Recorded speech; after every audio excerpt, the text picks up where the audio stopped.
कि हम सब खैरियत से हैं। और आज जनाब हम अपने चैप्टर नंबर 6 की लेक्चर नंबर 3 की बात करेंगे।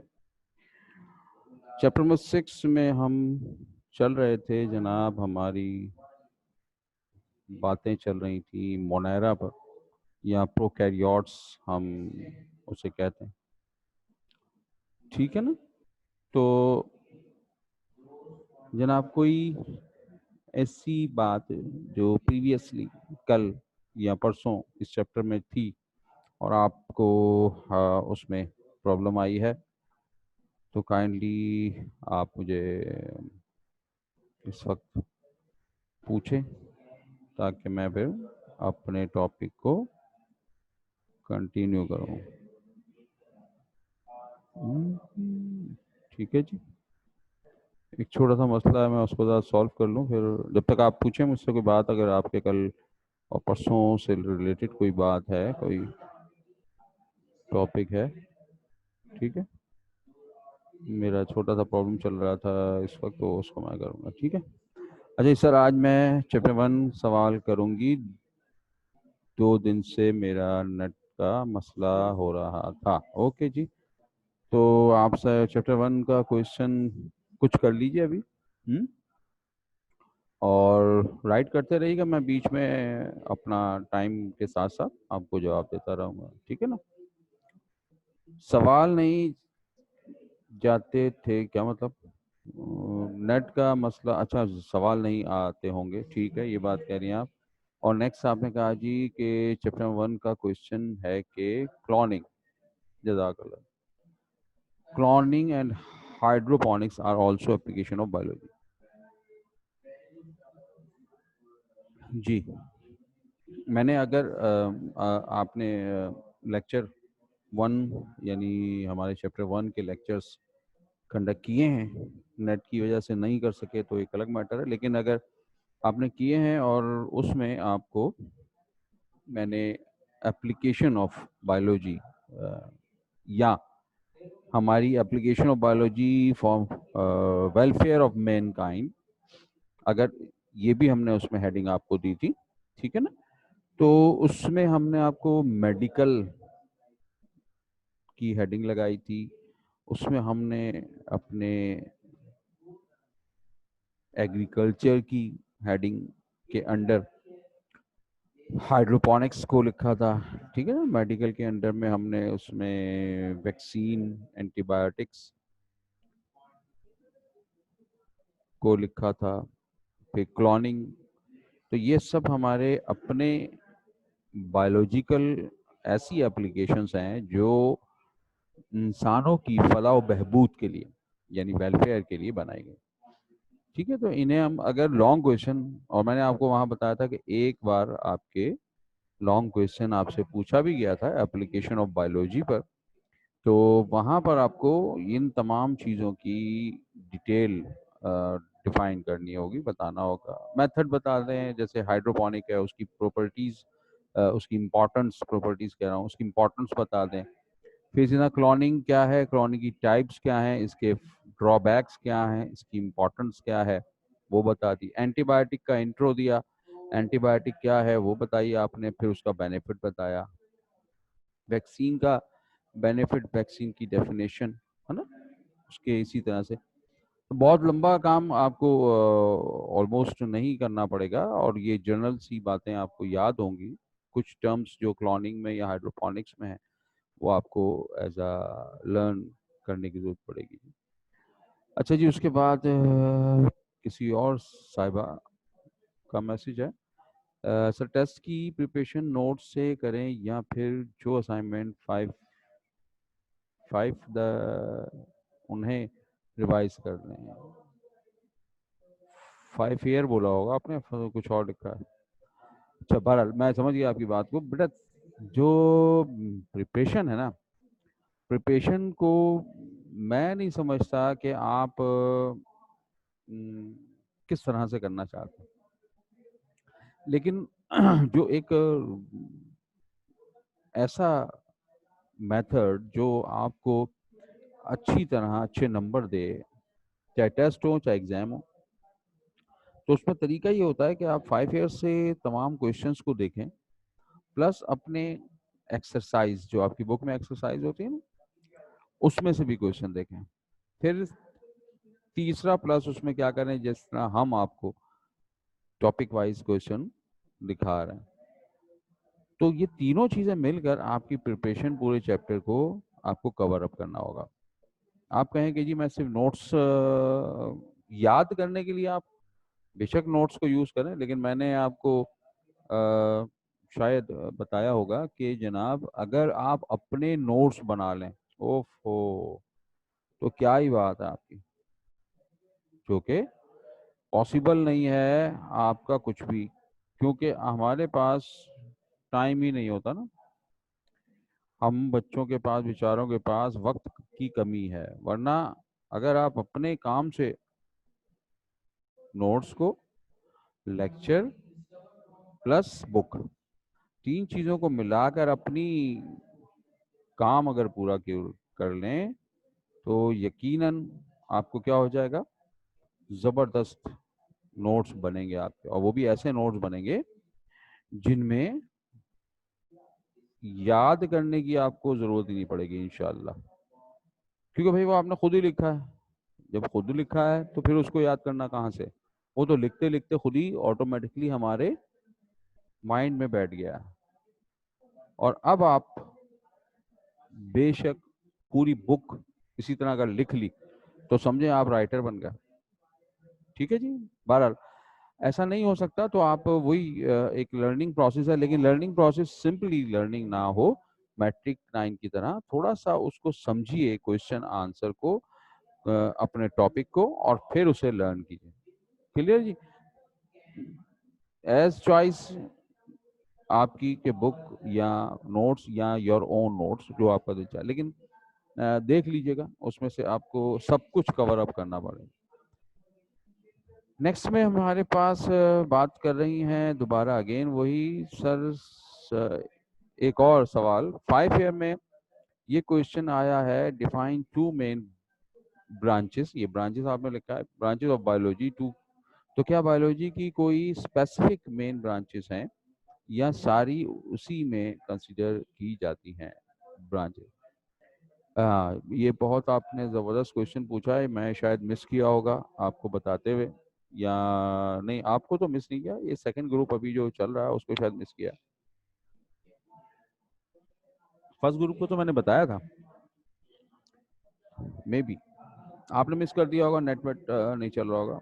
मैंने आपको बताया था कि अगर आपसे कहा जाए कि भाई मेन ब्रांचेस, जैसे उसने कहा कि what is biology, define their main branches या टू मेन ब्रांचेस, तो मेन ब्रांचेस में जोलॉजी एंड बॉटनी है। अगर आपने जोलॉजी बॉटनी के अलावा कोई और ब्रांच लिख दी तो आपके नंबर माइनस होगा, ठीक है। हाँ, अगर उसने कहा, एक और मैंने क्वेश्चन दिया होगा आपको उसी वक्त, कि अगर वो कहता है what is biology, define any two branches, फिर आपकी मर्जी है, जोलॉजी बॉटनी लिखें या बायोटेक लिखें या बायोमेडिक लिखें, या आप उसमें से एनिमल बिहेवियर यानी ह्यूमन बिहेवियर लिखें, वट एवर जो आपका दिल चाहे, क्योंकि उसने फिर आपको चॉइस दे दी भाई जो मर्जी ब्रांच लिख दो, ठीक है। तो ये याद रखिएगा, अगर मेन ब्रांचेस वो कह रहा है तो फिर बॉटनी और zoology is the main branches of biology, ठीक है। तो वो आपको वही लिखनी होगी, वरना नंबर माइनस हो जाएगा। उसके बाद आप कहते हैं जनाब कि सर 5 ईयर्स में एक क्वेश्चन है कि draw the table to show the level of biological organisation,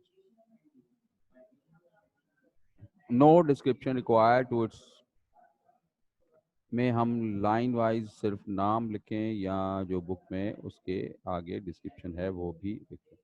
मैंने आपको वहाँ बताया था कि लेवल ऑफ ऑर्गेनाइजेशन में आपको ड्रॉ ही करवाया जाता, और ड्रॉ में आपने सिर्फ और सिर्फ बायोलॉजिकल मॉलिक्यूल यानी कि एटम, फिर मॉलिक्यूल, फिर आपने कहा सेल के ऑर्गेनल्स, फिर सेल, फिर टिश्यू, देन इंडिविजुअल यानी स्पीशी, पॉपुलेशन, कम्युनिटी, फिर इकोसिस्टम एंड देन बायोस्फीयर। ये अब आपने लिखना है सीक्वेंस से।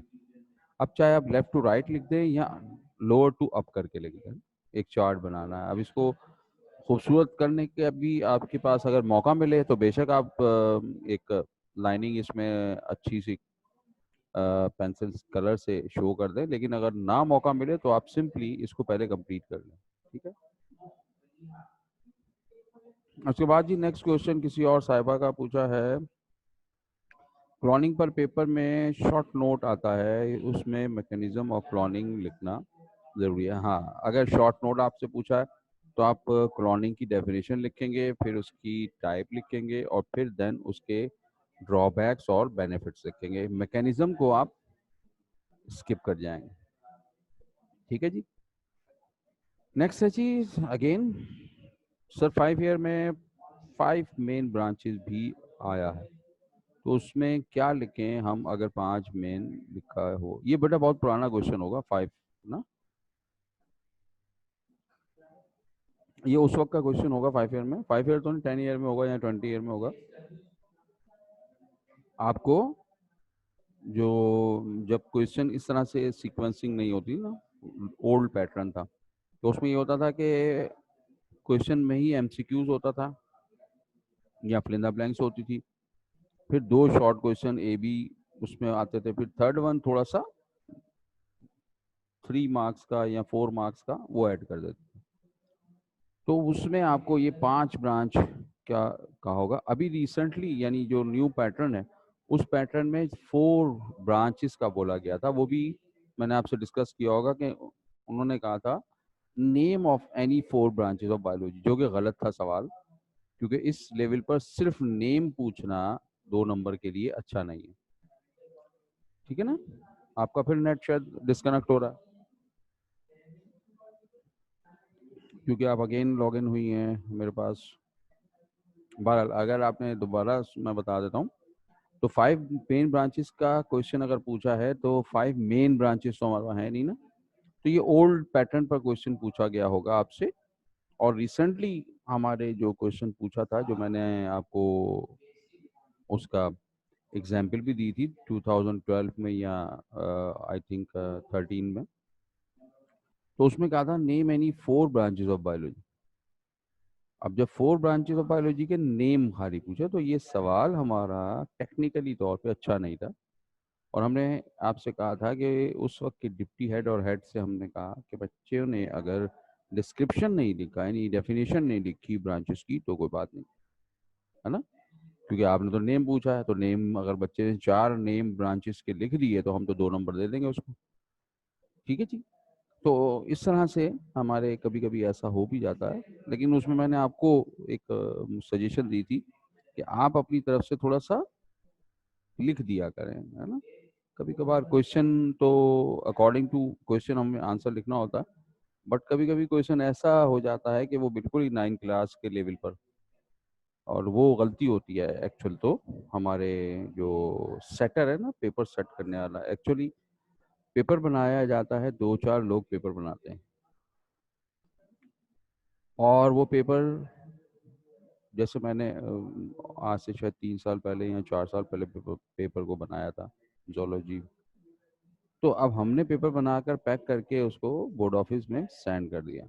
इसी तरह 3-4 लोगों ने, जिनको भी लेटर गया, वो उन्होंने पेपर बनाकर सेंड कर दिया। फिर जैसे कल आपका अगर जोलॉजी का पेपर है तो आज या 2 दिन पहले एक और टीचर को अपॉइंट किया जाता है, और वो टीचर उन 5 या 4 पेपर्स को खोलता है, ओपन करता है। उस वक्त पहले कोई नहीं ओपन करेगा, और फिर वो उन 4 पेपर में से क्वेश्चंस को निकाल कर सेपरेट करके एक पेपर मर्ज करता है, एक पेपर बनाता है। और बाज़ औक़ात जो ऐसा होता है कि वो जो पेपर सेटर कहलाता है, वो पेपर सेटर जो है वो गलती कर जाता है। आप देख सकते हैं कई ईयर में आपको नजर आएगा कि एक ही टॉपिक पर 2 सवाल पूछ लिए गए, लॉन्ग में भी शॉर्ट में भी। ठीक है। तो ये पेपर सेटर का थोड़ा सा इशू होता है जो कभी कभी नजर आता है हमें पेपर्स में। अच्छा जी, उसके बाद नेक्स्ट जो है वो सवाल पूछा है, सर चैप्टर 2 में सिर्फ बुक के क्वेश्चन याद करें या सब कुछ। बेटा क्वेश्चन तो कहीं से भी कुछ भी पूछा है ना आपसे। क्वेश्चन तो अब वो वाला मैंने आपको बार बार समझाया है, 9 मैट्रिक वाला पैटर्न नहीं है कि आपको जर्नल में या बुक में क्वेश्चन लिखवा दिए और वही क्वेश्चन आपने लर्न कर लिए या रट्टा लगा लिया, वट एवर। अब आपको बाकायदा तौर पे समझना होगा 5 ईयर, 10 ईयर और पॉसिबल 20 ईयर को कंसर्न करें, और फिर आप देखें कि जनाब हमारे इन पेपर्स में क्वेश्चन क्या सलीका होता है पूछने का। उसमें से फिर आपको क्वेश्चन के टॉपिक्स समझ में ना आए तो फिर आप हमसे कंसर्न करें, ठीक है। नेक्स्ट में आपने एक और क्वेश्चन है जनाब, सर शॉर्ट नोट में क्या हमें सब हेडिंग्स लिखनी होती हैं या ऐसा आंसर लिखें। देखें, मैं तो अपनी बायो की आंसर शीट में आपको ये रिकमेंड करूँगा कि आप अपना जो सिंपल वे है खूबसूरत करने का, वो यही है कि हेडिंग्स लगाएं। हेडिंग खूबसूरत नहीं होती कि आप, मैं कहूँ कि जी हेडिंग लगाओ, हेडिंग को आप खूबसूरत बनाकर मोटे मार्कर से कलर करें और शेड मारें, ऐसा नहीं। सिंपल हेडिंग डालें, लेकिन हेडिंग्स को ज़रूर ऐड करें। जैसे आप डेफिनेशन लिख रहे हैं तो आपने पहले लिखा डेफिनेशन, आपने करेक्टर लिखने किसी चीज़ के तो आपने हेडिंग लगाई करेक्टर्स, आपने हेडिंग लगा दी इम्पोर्टेंस अगर किसी की इम्पोर्टेंस लिखनी। तो इस तरह से हेडिंग्स जो होती है ना, वो दरअसल शो ऑफ करती हैं कि हमें जो चेक कर रहे हैं ना, जैसे हम चेक कर रहे हैं आपका पेपर, तो हमें बहुत इजी हो जाता है पेपर्स को इजीली हम चेक कर सकते हैं, हमें बहुत ज़्यादा पढ़ने की ज़रूरत नहीं पड़ती, यूँ भी समझ जाएं आप। जैसे आपने पैराग्राफ लिख दिया, अब पैराग्राफ में आपने सब बातें लिखी, डेफिनेशन भी लिखी हुई है, उसकी इंपॉर्टेंट भी लिखी है, उसका मैकेनिज्म भी लिखा है, लेकिन हमारे लिए क्या प्रॉब्लम आ रही है? हमारे लिए प्रॉब्लम ये आ रही है कि हमें वो पूरा पैराग्राफ पढ़ना पड़ेगा, क्योंकि हमें अलग अलग चीज़ नज़र नहीं आ रही। और जहां भी आपने तंग किया अपने चेकर को, वहीं आपके नंबर में भी माइनस कर दिए जाए। जैसे ये एग्जाम्पल मैंने आपको देनी थी उस वक्त जब आपके और हमारा फिजिकल अपेयरेंस होती, और मैं आपको जो समरी है हमारे असेसमेंट की वो दिखा रहा होता, तो उस वक्त मैं आपको ये ज़रूर बताता बल्कि कि आप किस तरह से अपने कॉपी को ज़्यादा अच्छा बनाएंगे। और अच्छे से मुराद ये कि हम चेकर को कितनी सहूलत देंगे, कितना इजी फील करें हम आपकी कॉपी को चेक करते। जितना इजी फील करेंगे आपकी कॉपी को चेक करते हुए, उतने ही नंबर आपको हम ज़्यादा देंगे। ज़्यादा से मुराद 2 में से हम आउट ऑफ 3 नहीं दे देंगे, बल्कि 2 में से 2 ही मिलेंगे। लेकिन अगर आपने हमें परेशान किया, यानी पैराग्राफ लिखे हुए हैं या बहुत अजीब सी राइटिंग है, पढ़ने में मज़ा नहीं आ रहा, तो हम, आपने लिखा हो सकता पूरा हो आंसर, लेकिन हम क्या कर रहे होंगे, हम उसमें से अगर 2 मार्क्स का तो हम 1.5 दे रहे होंगे बिला वजह। आपने हमें तंग किया ना, तो हम आपको भी तंग करेंगे।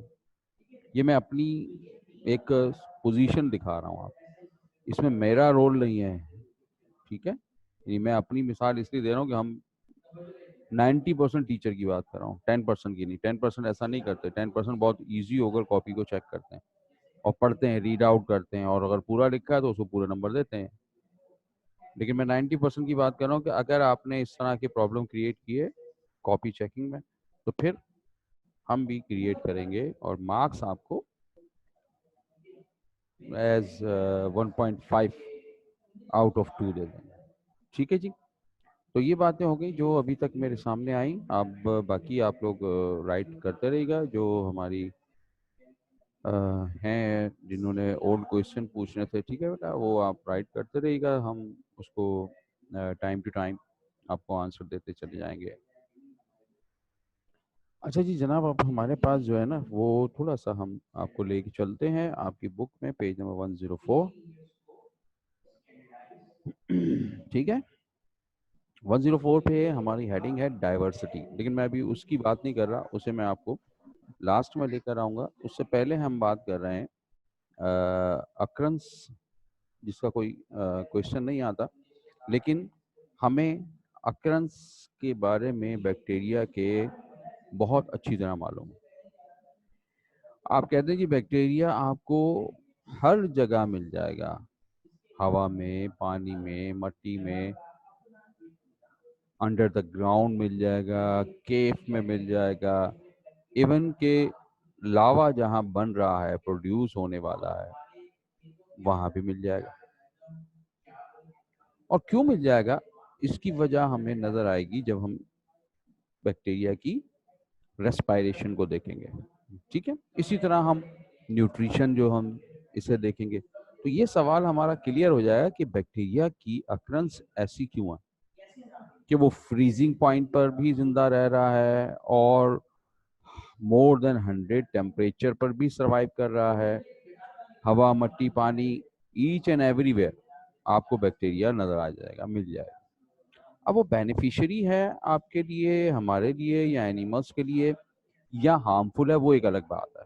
ठीक है ना, लेकिन सर्वाइवल रेट इसका बहुत जबरदस्त है, वैरायटी इसकी बहुत है, क्योंकि वैरायटी होने की वजह से इसकी डाइवर्सिटी हमें नजर आती है।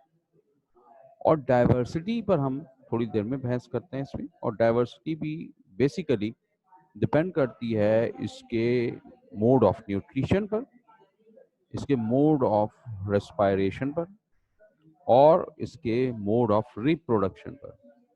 कि इसका मोड जो है ना, वो रिप्रोडक्शन का, न्यूट्रिशन का, रेस्पायरेशन का, वो बहुत ज़्यादा वेरिएबल है। अब वेरिएबल होगा तो उतनी ही डाइवर्सिटी भी होगी। जैसे हम अगर ह्यूमन है तो ह्यूमन सरवाइव करेगा पर्टिकुलर स्पेस पर, पर्टिकुलर इन्वायरमेंट। अब हमें अगर ऐसी जगह छोड़ दिया जाए जहां पर सिर्फ और सिर्फ ऐसी चीज़ें मौजूद हैं जो हमें खाने में अच्छी नहीं लगती, ऐसा एनिमल है या ऐसा प्लांट है, तो हम तो भूखे ही मर जाएंगे ना। बैक्टीरिया ऐसा नहीं करेगा। बैक्टीरिया को अगर अपनी न्यूट्रिशन स्पेसिफाई नहीं अवेलेबल, तो जो अवेलेबल है वो उस पर गुजारा करेगा। और जो भी एनिमल ऐसा, जो भी प्लांट ऐसा करेगा, उसकी डाइवर्सिटी हमेशा बढ़ेगी, क्योंकि वो हर माहौल में एडजस्ट हो रहा है। ठीक है ना, तो उसका सर्वाइवल रेट बढ़ जाएगा। तो हम डाइवर्सिटी पर वापस आएंगे अभी थोड़ी देर बाद, लेकिन पहले हम चलते हैं हमारी बैक्टीरिया की न्यूट्रिशन पर। अच्छा, यहाँ मैंने हेडिंग आपको इसकी classification of bacteria on the basis of nutrition लिखा है कि डाइवर्सिटी के अंदर हमारे साइंटिस्ट आज भी परेशान। और परेशानी क्या है? परेशानी ये है कि इसकी क्लासिफिकेशन, जैसे मैंने आपसे कहा था ना, हमारे वायरस की जो क्लासिफिकेशन है वो भी आज तक बहुत ज्यादा परेशान कुन है ना, वो भी हमें परेशान कर रही है। और इस परेशानी की वजह से हमें क्या करना होगा, हमें उसकी क्लासिफाई करने के लिए हम बार बार परेशान होंगे। कोई कहेगा जी नहीं जी, इसकी क्लासिफिकेशन करें on the basis of nutrition. कोई साइंटिस्ट कहेगा भाई इसकी क्लासिफिकेशन करो on the basis of reproduction. कोई कहेगा नहीं जी, इसकी क्लासिफिकेशन करें on the basis of locomotion. ठीक है, तो इस तरह से क्लासिफिकेशन आज भी हमारे बैक्टीरिया या बैक्टीरियोलॉजी में बहुत ज़्यादा परेशान कुन है टेक्सोनोमिस्ट के लिए। और डिफरेंट टाइप की जो क्लासिफिकेशन है वो इस वक्त दुनिया में अवेलेबल भी हैं और ऑथेंटिक भी हैं। ठीक है, उससे कोई फर्क नहीं पड़ता। मैं कहूँ कि जी बैक्टीरिया की मैं जो उस पर काम रिसर्च कर रहा हूँ वो मैं on the basis of nutrition classify जो किया गया मैं उसको मानता हूँ, तो मुझे ये बात लिखनी पड़ेगी बस अपने आर्टिकल में कि भाई मैंने जो है वो कंसिडर किसको किया, मैंने कंसिडर किया अपने न्यूट्रिशनल बेस पर। ठीक है जी। तो अगर हम न्यूट्रिशन की बात करते हैं तो उस बेस पर हमारे बैक्टीरिया की टाइप्स या वैरायटी बना दी गई। पहली वैरायटी सेप्रोट्रॉफिक बैक्टीरिया। ठीक है, सेप्रोट्रॉफिक, सेप्रो मीन्स होता है डेड मटेरियल, या हम उर्दू में अगर इसका मायनी या मीनिंग करें तो कहते हैं गंध। तो इसको कहते हैं गंध खोर। ट्रॉफिक होता है खाना, है ना। तो ये बैक्टीरिया हमारे क्या कर रहे होंगे किसी भी डेड मटेरियल पर अपनी जिंदगी गुजार रहे हैं. These bacteria depend on the dead organic matter for their nutrition. Clearly बात है, बहुत आसान सी बात है और बहुत आसान सी मिसाल भी है. जब हम मरेंगे ना, आप मरेंगे, हम मरेंगे, सब, हर जिंदा चीज को मौत का मजा चखना है, कुरान में है ना. तो मरने के फौरन बाद ही इधर हमारी डेथ हुई, इधर हमारी बॉडी में बैक्टीरिया एक्टिवेट हो गया. मजे की बात बताऊं आपको, हमारी बॉडी में बेशुमार बैक्टीरिया हैं, लातादाद बैक्टीरिया. उन बैक्टीरिया की रिक्वायरमेंट भी है हमारी बॉडी में, वो इम्पोर्टेंट भी है हमारे लिए, सिम्बायोटिक रिलेशन भी रखते हैं और म्यूचुअल अंडरस्टैंडिंग के साथ भी है. म्यूचुअल अंडरस्टैंडिंग का मतलब है कि वो हमसे फ़ायदा ले रहे हैं, हम उनको फ़ायदा दे रहे हैं, बस हमें कोई नुकसान नहीं हो रहा, या वो ना हमें नुकसान दे रहे हैं ना खुद फ़ायदा ले रहे हैं, बस बैठे हुए हैं आराम से, तो हम भी कोई टेंशन में नहीं है. तो ये जो हमारे रिलेशन है ना बैक्टीरिया की, ये बहुत ज़रूरी. उन्हीं बैक्टीरिया में जब हमारी लाइफ कंटिन्यूटी मौजूद है, जिंदा हैं हम, उस वक्त तो वो बैक्टीरिया इनएक्टिव है, हमें कुछ नहीं कह रहे. लेकिन जैसे ही हमारी डेथ कॉज हो जाती है तो ये बैक्टीरिया एक्टिवेट होकर हमें डीकम्पोज करना शुरू कर देते हैं. डेड ऑर्गेनिक मटेरियल कौन है? हमारी बॉडी, हमारे डेड सेल्स, इनको खाना शुरू करते हैं. सेप्रो डेड और ट्रॉफिक न्यूट्रिशन या खाना, तो हमारा, हम जो है फिर इन बैक्टीरिया की ग़िज़ा बन जाते हैं. ठीक है. यूजुअली अगर आपको देखा जाए, अभी ईद कुर्बान गुजरा है, ईद कुर्बान का बहुत अच्छा एक इम्पॉर्टेंट है हमारे लिए.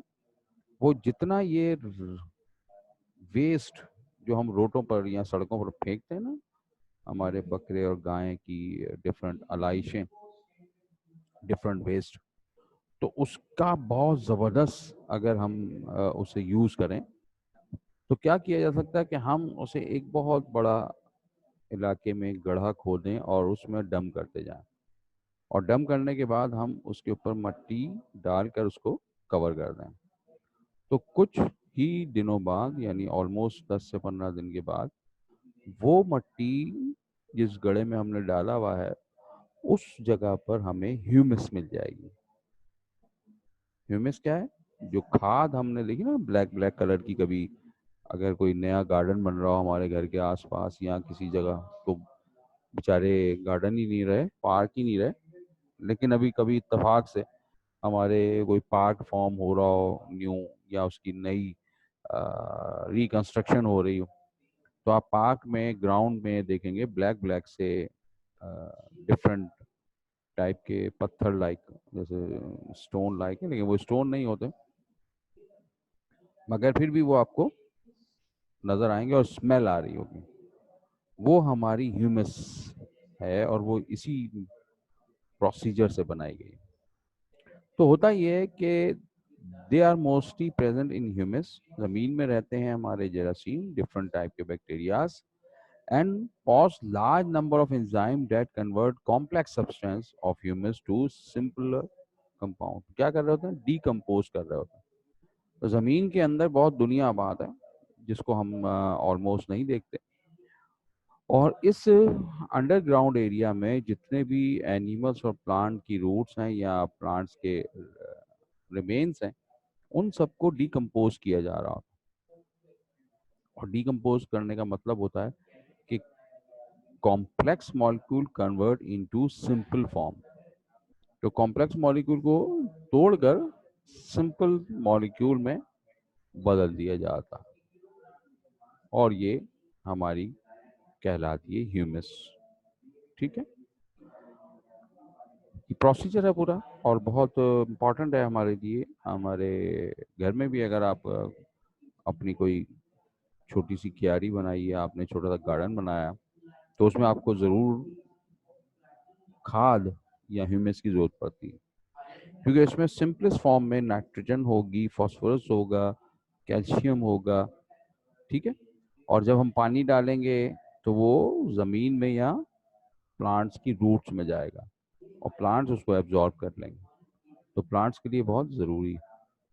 फिर दूसरा इम्पॉर्टेंट फैक्टर जो सेप्रोट्रॉफिक बैक्टीरिया का है वो क्या है? वो ये है कि हम एनिमल्स या प्लांट, हमारी ज़मीन को बने हुए कोई 2.5 बिलियन ईयर्स हो गया।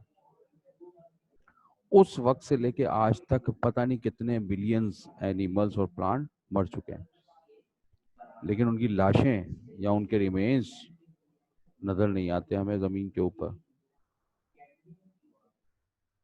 अगर कभी आपसे इत्तेफाक हो, कभी रोड पर आपके कोई, जहाँ से आपका रोज आना जाना है, तो आप देख सकते हैं अगर कोई एनिमल वहाँ मरा है तो पहले दिन आप जब गुजरे तो शायद स्मेल ना आए, दूसरे दिन आपको स्मेल आएगी और वो एनिमल फूला हुआ नजर आएगा, तीसरे दिन वो और फूल जाएगा, चौथे दिन वो फूला हुआ जो है वो स्मेल के साथ उसका जो एब्डोमेन है या आई साइड का एरिया है या माउथ का एरिया है, ज़्यादातर एब्डोमेन होता है जो फट जाता है, और एब्डोमेन फटने के बाद उसमें से गैसेस बाहर आ जाती हैं। वो गैसेस क्यों आई हैं? क्योंकि बैक्टीरिया डाइजेशन कर रहा था और कन्वर्ट कर रहा था complex molecules into simplest form.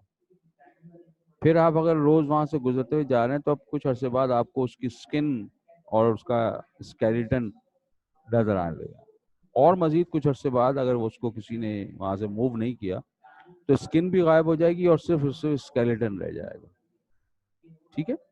तो इस तरह से हमारे सेप्रोट्रॉफिक बैक्टीरिया क्या करते हैं, हमारे जो डेड बॉडीज हैं उनको डिकम्पोज करके हमारी जमीन पर गंद फैलने से रोकते हैं, इसीलिए हम इनको गंदखोर कहते हैं, ठीक है जी। ये हो गया हमारे बैक्टीरिया। दूसरी बात हम करते हैं सिम्बायोटिक की, और हमने थोड़ी सी हिंट आपको दिया था सिम्बायोटिक बैक्टीरिया का कि these bacteria are found associated with other living organism. ये किसी दूसरे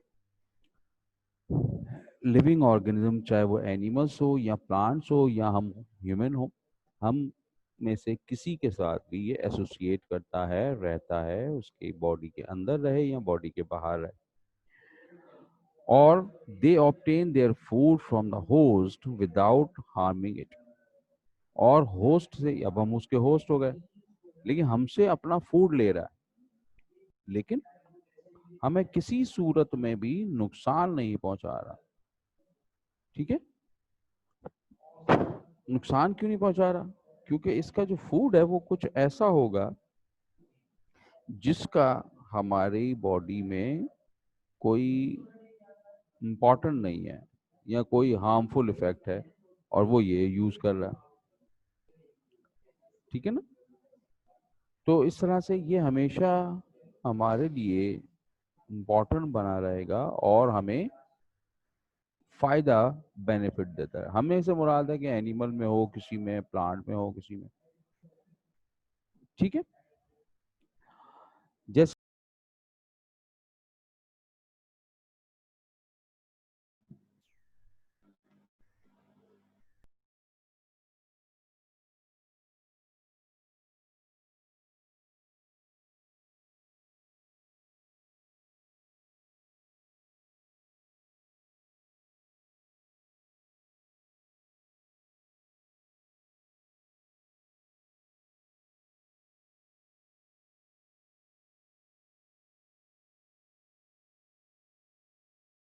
ओके जी, थोड़ी सी देर की नेट कनेक्टिविटी में प्रॉब्लम आई थी। It's okay now. सो हम बात कर रहे थे, आपसे कह रहे थे कि राइजोबियम रेटिसिकोला एक ऐसा बैक्टीरिया है जो हमारे symbiotic in the root nodules of pea family. Pea family यानी ल्यूग्यूमस फैमिली, ल्यूग्यूमस फैमिली कहते हैं फलीदार पौधों को, तो इसकी पूरी एक खानदान है ल्यूग्यूमस फैमिली का। उस फैमिली में ये खासियत है कि उसकी रूट्स में हमारे क्या होता है, नोड्यूल्स बने, तो नोड्यूल कहते हैं नॉड, नोडुल, थोड़े छोटे से उभार बन जाना, गिरा बन जाना, ठीक है। तो इसकी रूट्स में नोड्यूल्स फॉर्म हो जाते हैं। ये नोड्यूल्स क्या कर रहे होते हैं जी? ये नोड्यूल्स पनाह दे रहे होते हैं या शेल्टर प्रोवाइड कर रहे होते हैं टू द राइजोबियम। राइजोबियम उस शेल्टर की मदद से वहां अपनी जिंदगी गुजारता।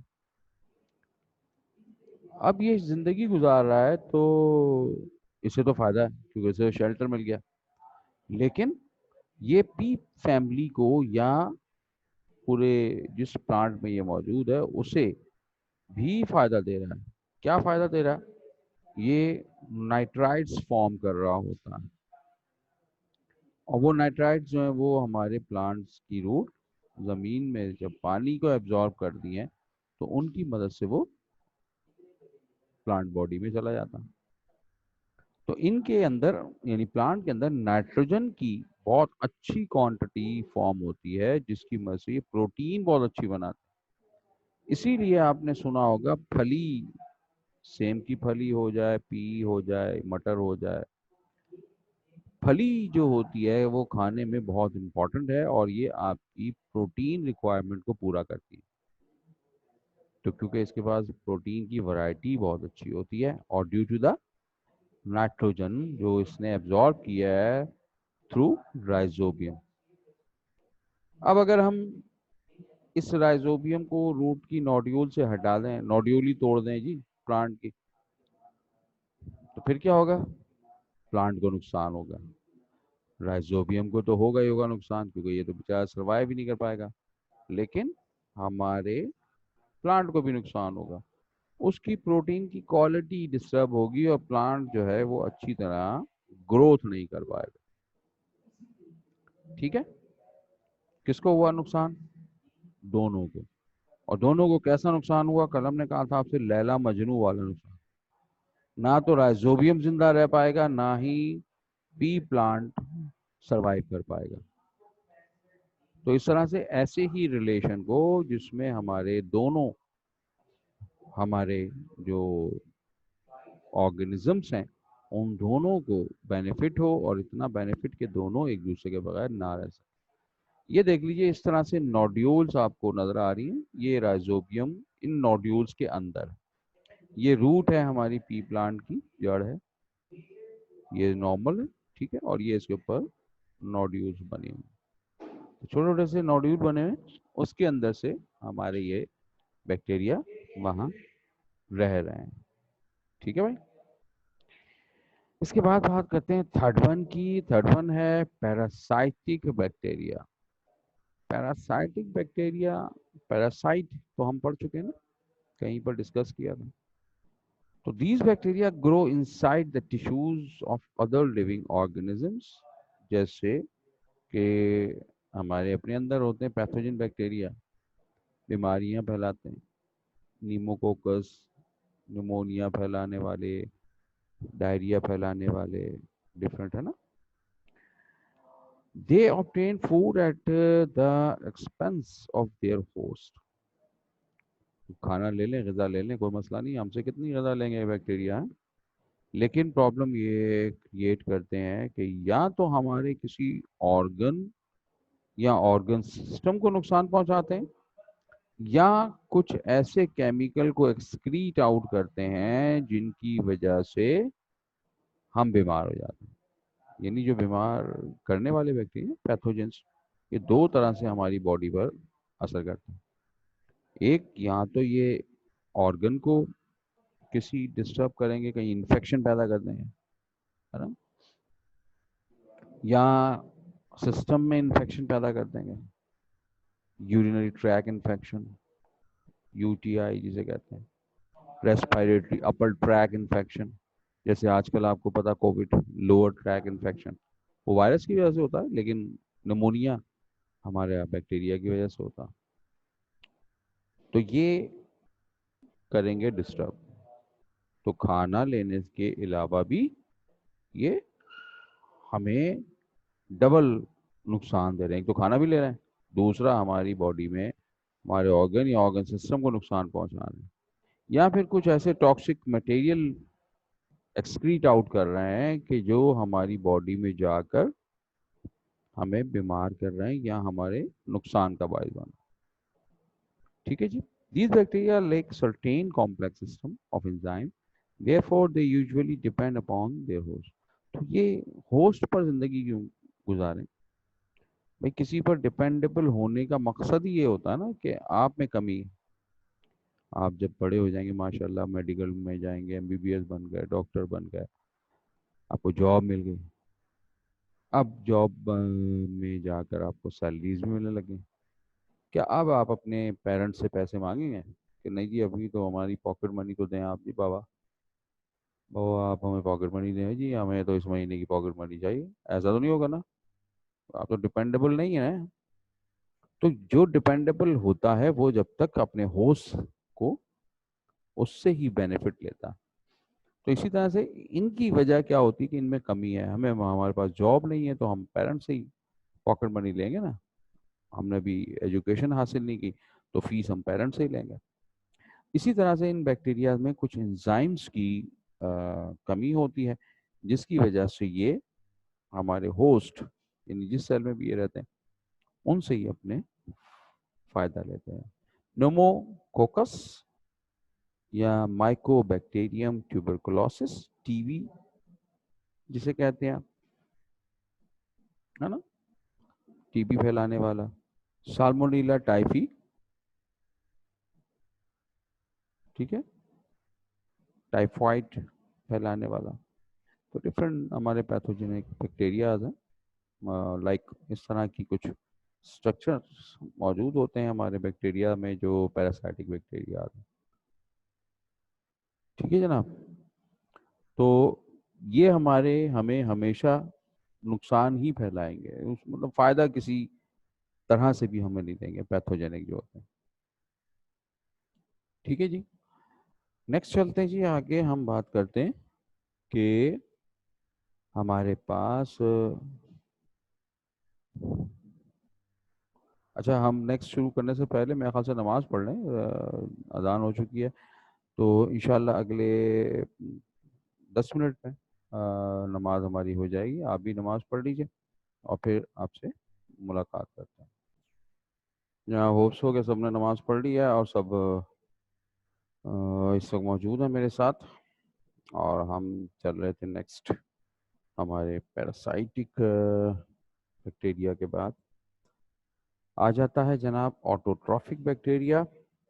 सवाल यहाँ पर, वालेकुम सलाम। अच्छा जी, सवाल हमारे पास आता है जो उसकी हम यहाँ आपसे डिस्कस कर लें। जो रहा सिम्बायोटिक, सेप्रोट्रॉफिक या हमारे पास पैरासाइटिक, तो ये यूजुअली डेफिनेशंस में इसको रखा जाता है और डेफिनेशंस आपसे पूछ ली जाती है।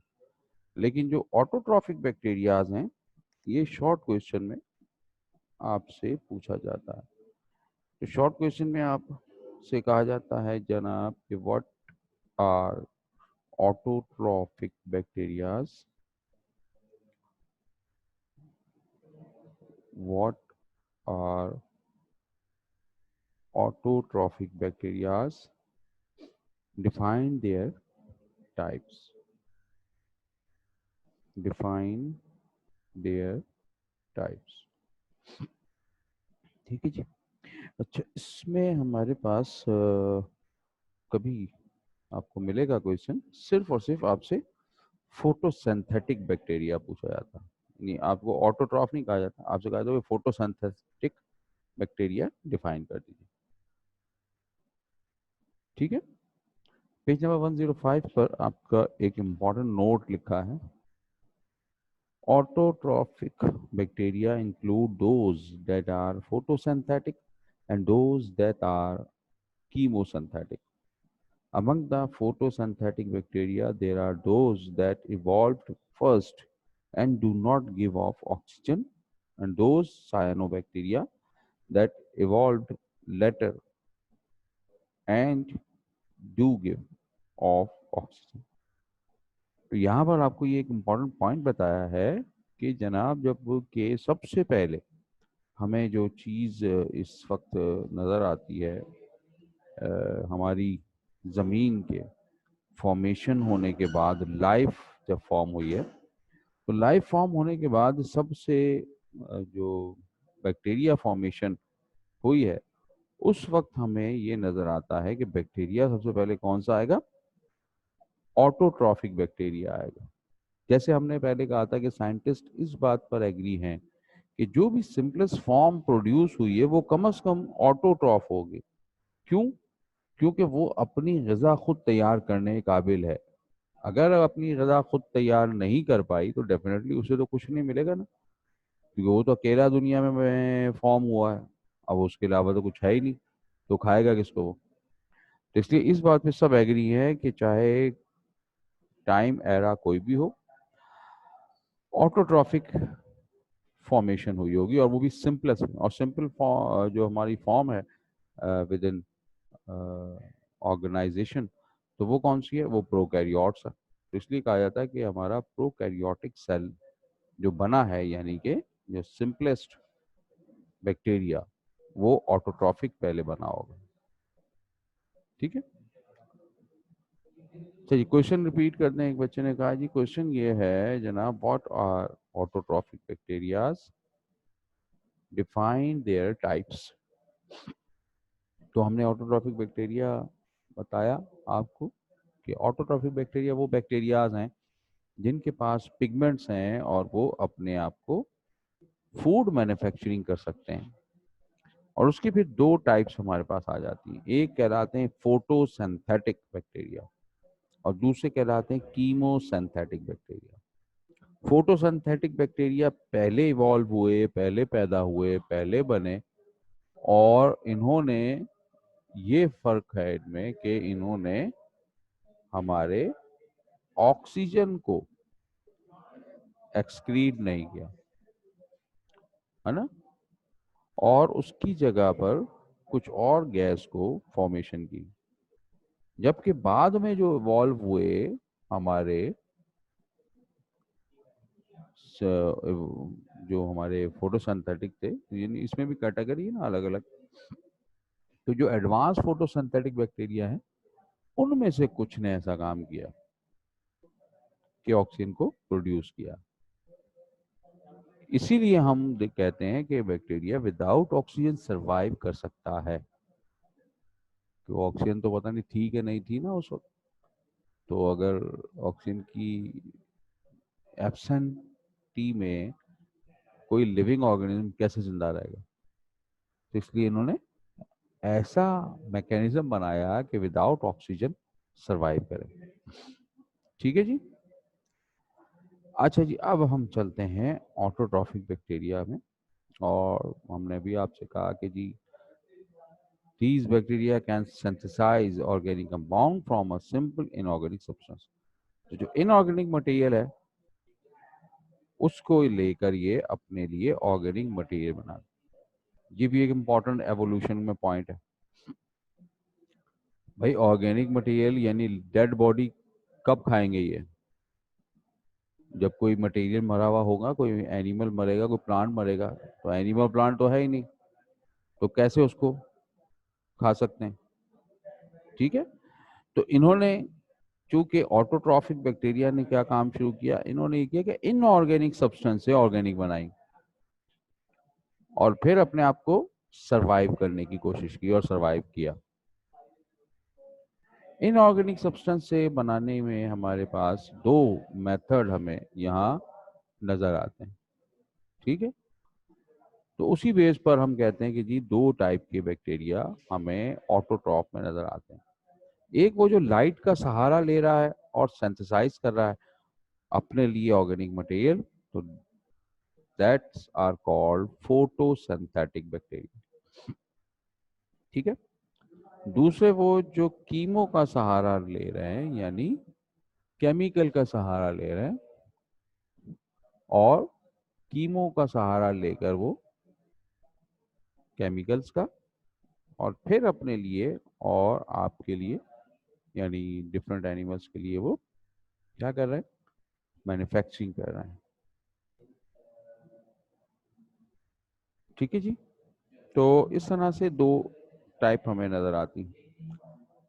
अब चलते हैं, हम बात करते हैं आपके पास पहली टाइप फोटोसिंथेटिक बैक्टीरिया की। फोटोसिंथेटिक बैक्टीरिया ऐसे बैक्टीरिया हैं जिनके पास ग्रीन पिगमेंट क्लोरोफिल मौजूद होता है। अब क्योंकि ये ग्रीन पिगमेंट क्लोरोफिल जो है वो हमारे क्लोरोफिल ए या क्लोरोफिल बी जो कि हमारे प्लांट के अंदर पाया जाता है उससे केमिकली तौर पर देयर आर डिफरेंस है। ठीक है, क्लोरोफिल का फॉर्मूला भी हमें अभी हमारे बुक में आपके पास आएगा आगे चलकर, एक बहुत बड़ा सा फॉर्मूला याद नहीं करना है वो, आप डरिएगा नहीं, याद नहीं करना है, सिर्फ मैं वैसे ही आपको एग्जाम्पल के तौर पर बता रहा हूँ।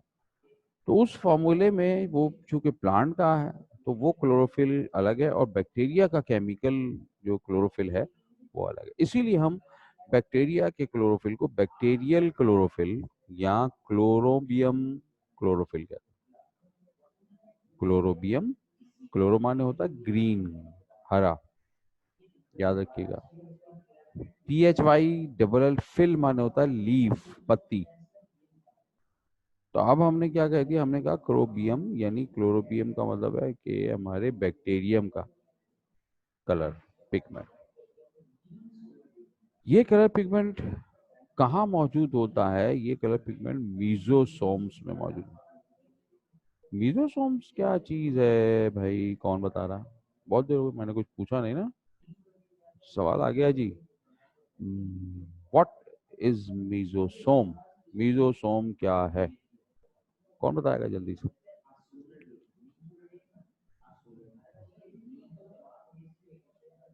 जल्दी से जी, जल्दी, इतना देर ना किया करें।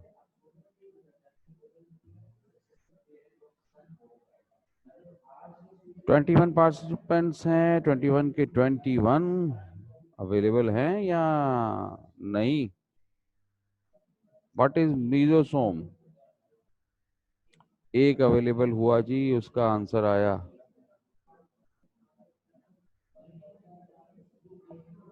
और उन्होंने कहा फाउंड इन साइटोप्लाज्म। और जी कोई आंसर दे। 21 में से रिमेनिंग रह गए 20। कहाँ है 20s? हेलो, ओ भाई कहाँ है? जल्दी से बोलो भाई, कोई भी आंसर देना देना। नेक्स्ट आ गया जी answer, they help in respiration. बिल्कुल ठीक है जी, पहला आंसर ठीक नहीं है, फाउंड इन साइटोप्लाज्म वाला। दूसरा आंसर ठीक है लेकिन कंप्लीट नहीं है, दे हेल्प इन रेस्पिरेशन। तीसरा आंसर जो हमारे पास आया, they are invagination of cell membrane present in cytoplasm. ये कंप्लीट आंसर। वो जो आपने कहा ना फाउंड इन और प्रेजेंट इन में जरा फर्क होता है, ठीक है। और दूसरा के इन्वेजिनेशन की बात आपने नहीं की थी। नेक्स्ट आंसर आया, they are present as tubules. ये भी आंसर को कंप्लीट करता है। Present in plasma membrane of bacteria, ये इनकम्प्लीट आंसर है, present in plasma membrane of bacteria. इसके साथ आपको इन्वेजिनेशन या इन्वर्जन ऑफ सेल मेम्ब्रेन जरूर लिखना पड़ेगा, ठीक है। तो ऑलमोस्ट 5-6 लोग इस वक्त जाग रहे हैं शायद, बाकी सबका कुछ पता नहीं कहाँ है, ऑनलाइन होकर बस। कोई बात नहीं बेटा, अभी बस मे बी के कमिंग वीक में आपकी फिजिकल क्लास हो जाएगी शुरू, तो फिर उस वक्त सब नजर आ रहा होगा कौन सो रहा है कौन जाग रहा है। जी आपका आंसर ठीक रहा, invagination of the cell membrane in the cytoplasm. और ये रिप्रोडक्ट रेस्पिरेशन में भी मदद देता है ना। इसी पिगमेंट में यानी इसी फोल्डिंग के अंदर ये पिगमेंट हमारा मौजूद होता है, Chlorobium chlorophyll. These bacteria utilize H2S during photosynthesis instead of water and liberate sulfur instead of oxygen, ठीक है। तो ये मेथड तो वही यूज करता है, इसके बाद क्लोरोफिल भी है, ये सूरज की रोशनी को भी यूज कर रहा है एज एनर्जी सोर्स।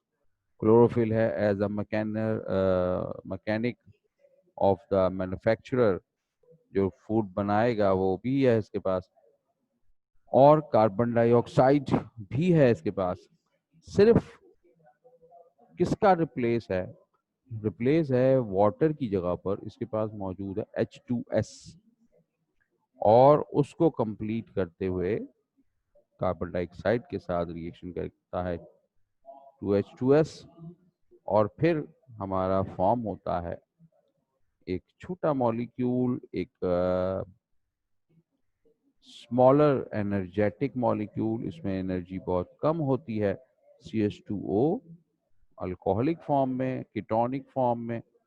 ठीक, अब ये वैरायटी है, जितनी भी उसमें बात करेंगे आप बैक्टीरियाज में, उसी वैरायटी पे चले आएंगे। साथ में प्रोड्यूस होता है पानी और प्लस 2S, यानी कि सल्फर गैस। ये एमसीक्यूज में भी लगा लीजिएगा, अपने अंडरलाइन कर लीजिएगा 2S को, आपसे एमसीक्यूज में भी नजर आएगा। बाकी आप अगर देख सकते हैं तो यहाँ क्लोरोफिल और फोटोसिंथेसिस है प्रेजेंट ऑन द एरो, और सिर्फ ये एक H2O की जगह पर H2S मौजूद है। इसकी वजह से प्रोडक्ट में भी चेंज आ गया, और ये चूंकि एक सिंगल सेल है तो इसको ATP या बड़ा लार्जर ग्लूकोज का मॉलिक्यूल तो रिक्वायर्ड है ही नहीं, तो इसलिए यहाँ ग्लूकोज बनने की जगह पे CH2O अल्कोहलिक फॉर्म या कीटोनिक फॉर्म वो बन जाती है, जिसके पास बहुत छोटा सा एनर्जी का मॉलिक्यूल। ये हम आपको दिखाना चाहेंगे कि जी जो बैक्टीरिया फोटोसिंथेटिक होते हैं वो हमें कुछ इस तरह से अल्ट्रा इलेक्ट्रॉन माइक्रोस्कोप में नजर आते हैं। ठीक है, कहीं पे भी हो सकता है, जरूरी नहीं है इनके लिए कि ये किसी स्पेशलाइज्ड सरफेस पर हो, इनको तो रोशनी जरूरी है, तो किसी भी ऐसी जगह जहाँ रोशनी मौजूद है वहाँ ये प्रेजेंट हो सकते हैं। हमें या किसी एनिमल को या किसी प्लांट को नुकसान नहीं पहुंचा सकते। ठीक है, बेनिफिट ही दे रहे हैं, लेकिन इनका बेनिफिट हमारा किसी और वे में हम उससे लेते हैं, डायरेक्टली हम इनसे बेनिफिट नहीं लेते।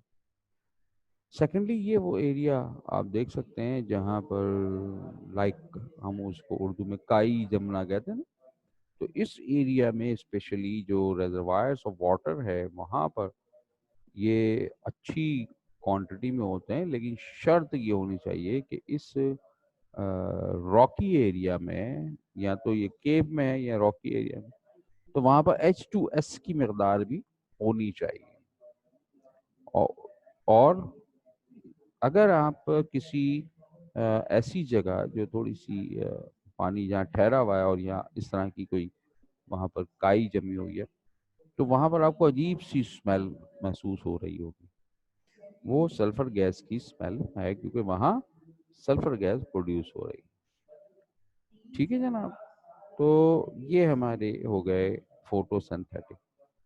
दूसरी टाइप पे हम बात करते हैं, वो हैं हमारे कीमोसिंथेटिक। तो कीमोसिंथेटिक डेफिनेटली क्या करते हैं कि these bacteria obtain their energy from oxidation of some inorganic substance like iron, hydrogen, nitrogen, sulfur। तो ये हाइड्रोजन के कंपाउंड, आयरन के कंपाउंड, नाइट्रोजन के कंपाउंड या सल्फर के कंपाउंड से अपनी एनर्जी को हासिल करते हैं through the process of oxidation. ठीक है, ऑक्सीडाइज करते हैं उनको और फिर उनसे अपने लिए फूड हासिल कर लेते हैं। अब ये जो हमारे बैक्टीरियाज हैं वो बड़ी ही जबरदस्त जगह पर भी आपको मिल जाता है, शायद आपके पढ़ने में ना आए, लेकिन ये यहाँ लिखा हुआ है हाइड्रोथर्मल वेट। ठीक है, ये है हमारा सी फ्लोर। सी फ्लोर हम कहते हैं सतह समंदर को, यानी इस लेवल पर समंदर है। ठीक है, और ये हमारी माउंटेन है, वो वाली माउंटेन है जो क्या निकालती है, जो वॉल्केनो निकालती है। ठीक, वॉल्केनिक है। तो यहाँ पर हाइड्रोथर्मल वेट मौजूद है, हाँ, भाप निकल रही है जब वॉल्केनो निकलने से पहले, गर्म पानी है वो। ये गर्म पानी को या तो आउटसाइड या स्पेशल जो कैनाल जमीन के अंदर होती है वहां से हासिल किया जाता है, यानी ये हासिल करने से मुराद है कि ऑटोमेटिकली एक साइकिल बन जाती है, और वॉल्केनो उसी वक्त निकलना शुरू होता है या फटना शुरू होती है जब उसके अंदर एक तो उसका सरफेस लोअर सरफेस वीक हो जाए और दूसरा उसमें पानी का आना शुरू हो जाए। आग है ना, आग, तो उस पर आप पानी डाल देते हैं, आग बुझ जाती है, लेकिन उससे पहले अच्छा खासा धुआं निकालती है। और साथ ही साथ वो चीज जो आपने जिससे आग लगाई हुई थी उसकी टूटने की आवाजें भी आपको आती, क्योंकि आपने अचानक पानी डाल दिया। तो वो चीज, वो लोहा या लकड़ी जो भी है, वो एकदम से एक्सपेंड होने लगी। आग की वजह से क्या हुई थी, वो सुकड़ सी गई थी, पानी डाला तो वो एकदम एक्सपेंड होने लगी, तो आवाजें आई।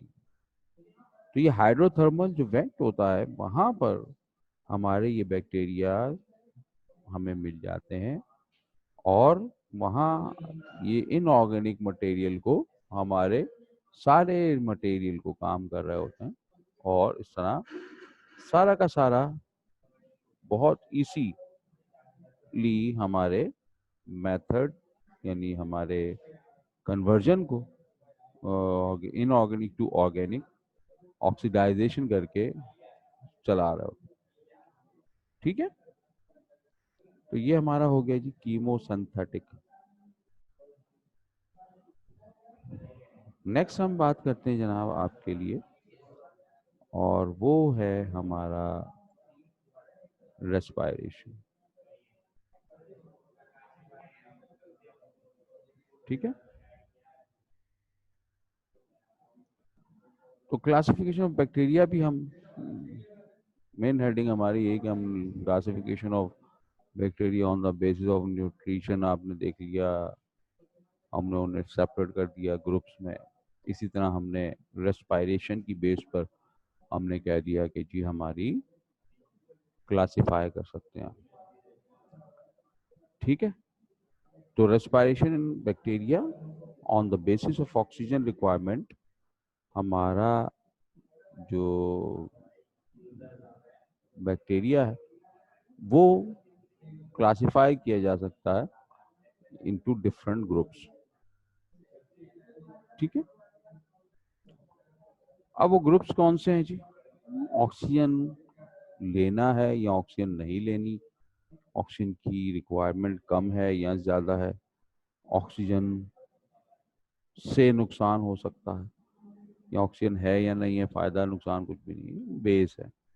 जैसे पहला है हमारा टाइप, पढ़ा भी होगा आपने 9 में, आपने कहा कि एरोब्स या एरोबिक बैक्टीरिया, है ना, इसे हम कहते हैं एरोबिक बैक्टीरिया, या इन जनरली हम इसको एरोब्स भी कहते हैं। एरोब्स या एरोबिक बैक्टीरिया वो बैक्टीरिया होते हैं जो ऑक्सीजन रेस्पिरेशन के लिए, जिनके लिए ज़रूरी है, और वो रेस्पिरेशन करते हैं थ्रू द ऑक्सीजन। जैसे राइजोबियम है, अभी हमने आपको दिखाया था राइजोबियम। ठीक है ना, तो ये ऑक्सीजन लेकर अपनी रिक्वायरमेंट को पूरा करता है। ये हमने आपको दोबारा राइजोबियम की स्ट्रक्चर दिखा दिया, ये लास्ट टाइम तो हमने आपको नहीं दिखाया था।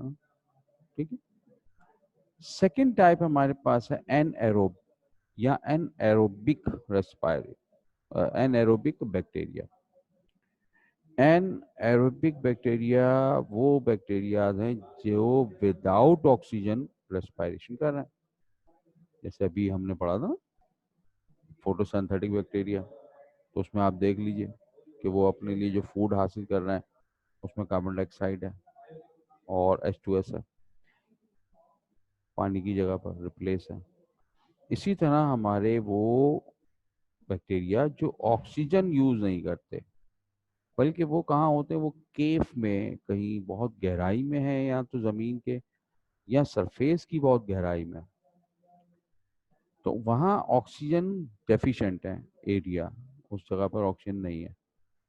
अब उन्होंने क्या किया, उन्होंने अपने अंदर मॉडिफिकेशन कर ली और मॉडिफाइड होकर उन्होंने अपनी ऑक्सीजन की जगह पे वो गैस जो वहाँ अवेलेबल थी उसे यूज करना शुरू कर दिया। ठीक है, तो ये क्या इनकी एग्जाम्पल है बिलोनीला।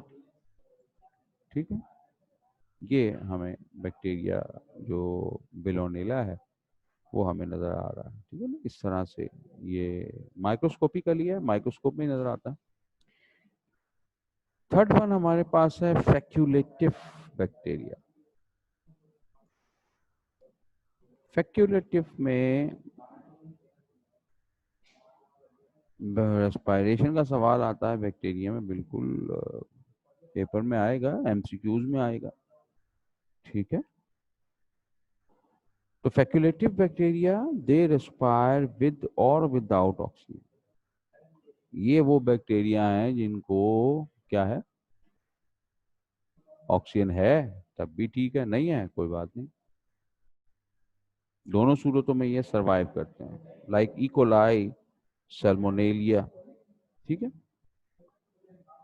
ये हमारे पास जैसे एग्जाम्पल है सैल्मोनेलिया बैक्टीरिया। तो इनके पास ऑक्सीजन मिल रही है इन्हें तो कोई बात नहीं, ये सांस लेंगे, नहीं मिल रही तो ये जो अवेलेबल गैस है उससे गुजारा कर लेंगे। तो इन्हें कहते हैं हम फैक्यूलेटिव बैक्टीरिया। फोर्थ वन कहलाता है माइक्रो एरोफिलिक। माइक्रो माने छोटा, एरो माने एरोबिक, यानी जो ऑक्सीजन से सांस लेते हो। अब इनकी ऑक्सीजन क्या है, they required a low concentration of oxygen.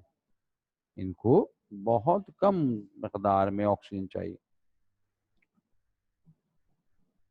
ठीक है, ये उसी से गुजारा कर लेंगे। एरोबिक होता तो उसको अच्छी क्वांटिटी में ऑक्सीजन चाहिए, और अगर माइक्रो एरोबिक हुआ तो उसे ऑक्सीजन की रिक्वायरमेंट है तो सही, बट बहुत थोड़ी सी है। ठीक है, फिर उसके बाद आ जाता है ऑब्लिगेट एनारोब। ये बहुत आपको सुनकर हैरानी होगी, they are died in the presence of oxygen. अगर बैक्टीरिया को ऑक्सीजन दी गई, किसको, ऑब्लिगेट बैक्टीरिया को। लेकिन ऑब्लिगेट में दो टाइप होते हैं, ऑब्लिगेट एंड एरोबिक की बात हो रही है। अगर ऑब्लिगेट एंड एरोब्स हों तो उनको जरा सी ऑक्सीजन मिलेगी तो वो मर जाएंगे। यही वो सबसे प्रिमिटिव बैक्टीरिया हैं जो विदाउट ऑक्सीजन सरवाइव कर रहे हैं आज भी। हमने पढ़ा था ना कि फोटोसिंथेटिक बैक्टीरिया अपने लिए ग़िज़ा बनाएंगे, कैसे बनाएं, स्पेशलाइज सिस्टम बनाने से पहले उनका सिस्टम सिंपल होगा, और सिंपल में होगा जो अवेलेबल है उससे गुजारा करो। तो ऑक्सीजन नहीं थी कोई बात नहीं, जो थी उस जो गैस अवेलेबल थी उसी से इन्होंने काम किया। अब इनमें मजीद मॉडिफिकेशन नहीं हुई और ये आज भी उसी तरह चल रहा है। ऑब्लिगेट में दूसरी टाइप आती है, obligate aerobes. They are died in the absence of oxygen. वो डाइड हो जाते हैं अगर ऑक्सीजन मिल गई। ये मर जाएंगे कब, जब ऑक्सीजन ना हो। जैसे हम, विदाउट ऑक्सीजन हम नहीं सर्वाइव कर सकते। तो इसी तरह से हमारे ऑब्लिगेट एरोब्स भी हैं, जैसे सूडोमोनस, ये सूडोमोनस है। ठीक है, स्पाइरलम की मैंने डायग्राम आपको नहीं दिखाई। स्पाइरलम वो जस्ट लाइक जैसे आपने कल क्लासिफिकेशन में पढ़ा था उसी तरह का हमारा स्पाइरलम है। ठीक है, तो ये हमने रेस्पायरेशन इन बैक्टीरिया। सिंपल क्वेश्चन इसका आपसे पूछा कभी कभी जाता है, और या फिर आपकी किसी एक में से एमसीक्यूज आपसे पूछ लिए जाते हैं। ठीक है जी, आज तक ऑलमोस्ट टाइम हमारा पूरा हो गया है। कोई अगर सवाल है आज के टॉपिक से रिलेटेड तो वो हम कर लें, और फिर उसके बाद आपसे नेक्स्ट वीक में मे बी पॉसिबल कि फिजिकली आपसे मुलाकात हो। ठीक है जी, तो अगले 2-4 मिनट में आपके साथ हूँ। आप कोई सवाल पूछना चाहते हैं तो पूछिए। एक सवाल है अभी आया है, अगर कोई फंगस लगा हुआ खाना खा ले तो क्या होगा। तो फंगस पे डिपेंड करता है फंगस कैसा। फंगस अगर आपका आपका ऐसा है जो आपको फूड पॉइजनिंग कर सकता है तो फिर आपको फूड पॉइजनिंग होगी। फंगस अगर आपका ऐसा है जो आपको स्किन पर अटैक करने वाला है तो फिर आपकी स्किन पर अटैक होगा। और फंगस अगर आपका ऐसा है जो आपके रेस्पिरेटरी ट्रैक पर इन्फेक्शन करने वाला है तो फिर आपका रेस्पिरेटरी ट्रैक डिस्टर्ब होगा। ठीक है, फंगस में हम चैप्टर 8 में आप देखेंगे बहुत सारे इसी टाइप की हम बात आपको बता दें। फंजाई हो रेस्पिरेशन का क्वेश्चन, रेस्पिरेशन क्वेश्चन बेटा मैंने थोड़ा सिंपली के define the respiration in bacteria, simply question पूछा जाता है, define the respiration in bacteria. अच्छा एक और क्वेश्चन पूछा सर, अगर एनाएरोब को ऑक्सीजन मिल जाए तो वो जिंदा रहते हैं या डेड रहते हैं? एनाएरोब्स हमारे बेसिकली क्या है, एनाएरोब्स वो हैं जो विदाउट ऑक्सीजन सरवाइव करते हैं। अब इनमें दो कैटेगरी बना दी गई, एक वो जिसको ऑक्सीजन मिली तो मर गया, एक वो जिसको ऑक्सीजन मिले तो वो जिंदा रहेगा, तो वो फिर बन जाएंगे फैक्यूलेटिव में। ठीक है, तो वो फैक्यूलेटिव, और जो मर गया वो कहलाएगा ऑब्लिगेट एनाएरोब्स, तो फिर फर्दर उसको डिवाइड कर दिया जाएगा। ठीक है जी, तो इंशाल्लाह नेक्स्ट वीक में, अच्छा सवाल एक और आ गया, नेक्स्ट क्लास में शुरू होने वाली बेटा सर डाइवर्सिटी ऑफ बैक्टीरिया में क्या है, डाइवर्सिटी ऑफ बैक्टीरिया में क्या है वो हम आपको बताएंगे, क्योंकि हमने भी आपसे वो डिस्कस नहीं किया। ठीक है, तो नेक्स्ट क्लास में हम डाइवर्सिटी बताएंगे। तो इंशाल्लाह मुलाकात होगी फिर। अल्लाह हाफिज़, अपना ख्याल रखिएगा।